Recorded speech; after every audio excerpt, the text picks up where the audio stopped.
Now let us study some of the statistical outlier detection techniques. In statistical techniques, what we do is we first assume that the all the data objects are generated by a model or a stochastic process. So the anything which is not generated by this model is going to be an outlier. And statistical models, again, they can be either parametric or non-parametric. So in case of a parametric, the distribution and the parameters are assumed. And in case it is non-parametric, there is a no a priori assumption with respect to the model. And the model itself is determined based on the input data. So in statistical techniques, we use a test called discordancy test to determine if something is a outlier. So what the discordancy test first requires is a working hypothesis, and the hypothesis such that object I belongs to the distribution F for all the points. So if the hypothesis can be retained if there is no statistically significant evidence to rejection. Then the discordancy test is going to verify whether there is an object such that it is significantly large or small in relation to the distribution F. So in that case, what we say is that the object OI is likely to be an outlier. As we can see here, it depends significantly on what we have chosen as the distribution F. So for a different distribution, so the OI may not be an outlier. And we may have to find out if there is an alternate distribution, and then we can see that we can create a alternate hypothesis that there is a G, the distribution G, to which the objects really belong. So that is, it is more like a trial and error, because we cannot get it right at the first time. So we can have an alternate hypothesis which says that the objects belong to distribution G. And here the G may be a variant of F only based on the parameters with the same distribution, let's say Gaussian distribution with a different parameters, or it may be a different distribution. And sometimes we cannot fit the data into a single distribution, and it is possible that many of the data that we generate do not fit into a single distribution. So in such case, a mixture of alternative distributions can be used. So here what we do is that we will create a alternate hypothesis that the objects belong to a combination of F and G. So that is some part of F and the remaining part of G. So both of them put together is one. So that is what is representing the data objects. So here again, we can use this hypothesis and determine if some data object is significantly deviating from this hypothesis. So here we may use even a slippage alternate distribution. So here, instead of taking a different distribution, the F and G being altogether different distributions, they may be same distributions but with the different parameters. So when we are using the parametric approaches for finding about an outlier, so generally what we do is that we use a probability density function.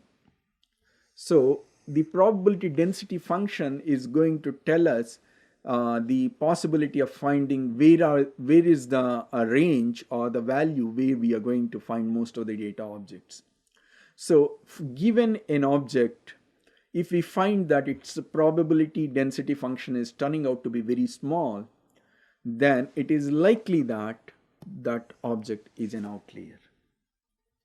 So this can be the probability density function. We may be able to get it for the normal distributions with a given mean and variance, and there we can find out the objects where the density is very small, or possibly in fact below a threshold. Then we can say that those points are representing the outliers. We can take an example. We are looking at a univariate outliers, so that is just one variable. But it is in real world we may not get this simple problems, because many times we get multidimensional information, and from which we need to find out the outlier. So let's say we got a temperature data which is 10 data points, and what we use is that we use the mu and sigma to determine whether there is an outlier.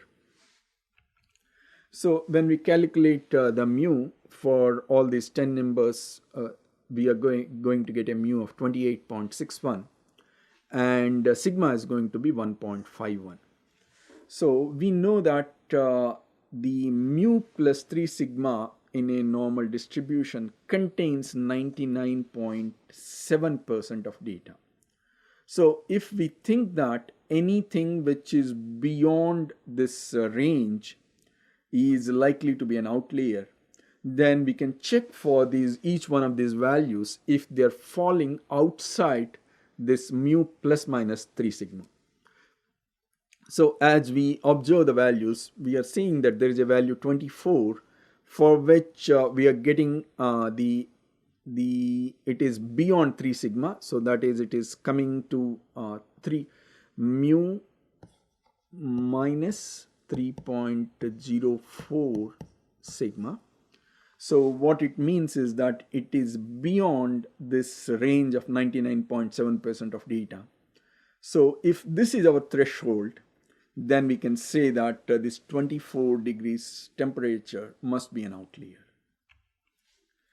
And we may use this 5-point box, which is the box plot with giving the 5-number summary, where we have the minimum, the lowest quartile, and then the median and the upper quartile, and then the largest non-outlier value, which is the maximum.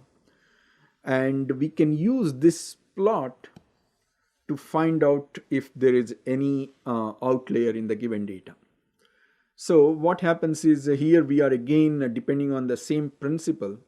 So we have used the quartiles, that is the median and then the third quartile and the first quartile, to represent the range where the significant density should be there.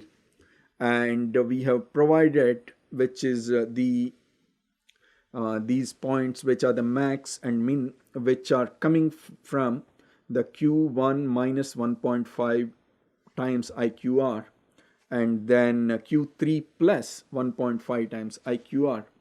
So essentially, in case of a normal distribution, we are likely to find 99.3% of the objects which fit into that.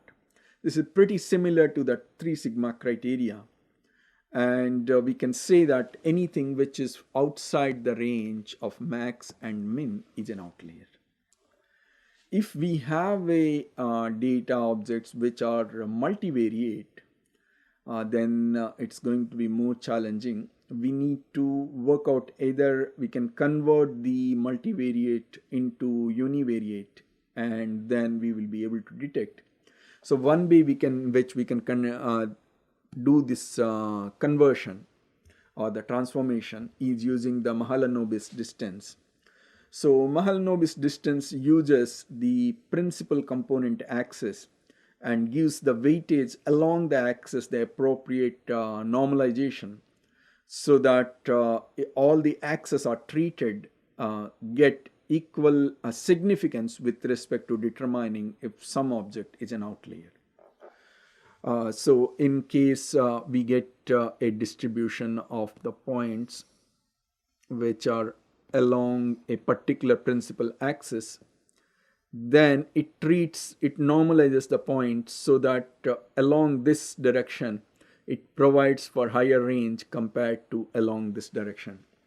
So thereby it is going to help you find out for a multivariate. So here we have got only 2 dimensions, so we could visualize it easily. But in general, in an n-dimensional space, it works in a similar way. It is going to find out all the principal component axis and then standard deviation along the axis, and then it is going to determine the distance of the object, the data point, and determine if it is beyond a range to be an outlier. And we may otherwise use a chi-square statistic where we are going to determine if it is significantly different from the mean, then it is going to be an outlier. So that is, we are finding out with respect to the mean along each dimension. Sometimes we get, as we had discussed, the distribution of the data, which is cannot be represented using a single distribution, which is, as you can see here, clearly there are 2 dense regions here.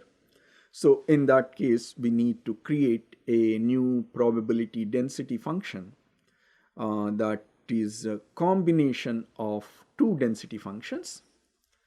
And then we will be able to find out if an object is an outlier, if it has getting a poor score for the probability density in both the probability density functions. So for detecting the outliers in statistical techniques, we can take 2 approaches. One is the block procedure.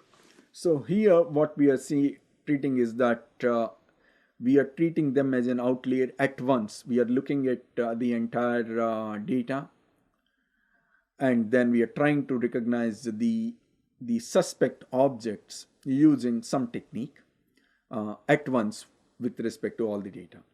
The other approach can be a consecutive or sequential procedure. So here what we do is we take an inside-out approach. We first find out an object which is least likely to be an outlier, and then we start finding the objects. If that itself turns out to be an outlier, then we take it that all the data is an outlier.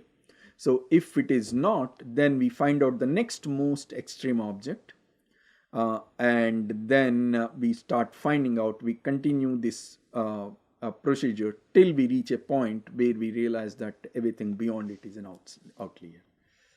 We may also use a non-parametric methods for detecting the outliers. So one can be a histogram.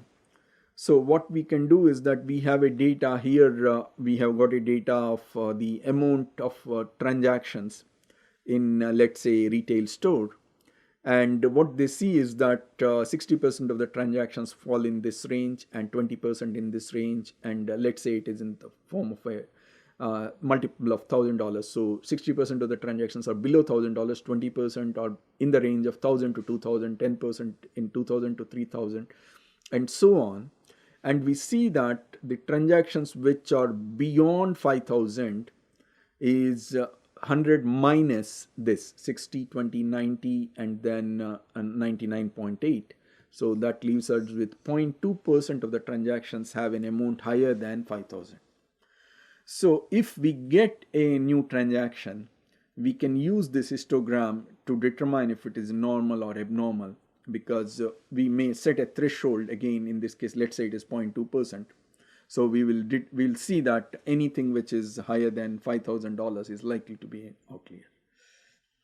So here we have a challenge of determining what is the bin size that we should be using. If we have a too small bin size, and then we may end up with the false positives. If we have a too big bin size, it is possible that there will be false negatives, so some of the outliers will fit into the bins.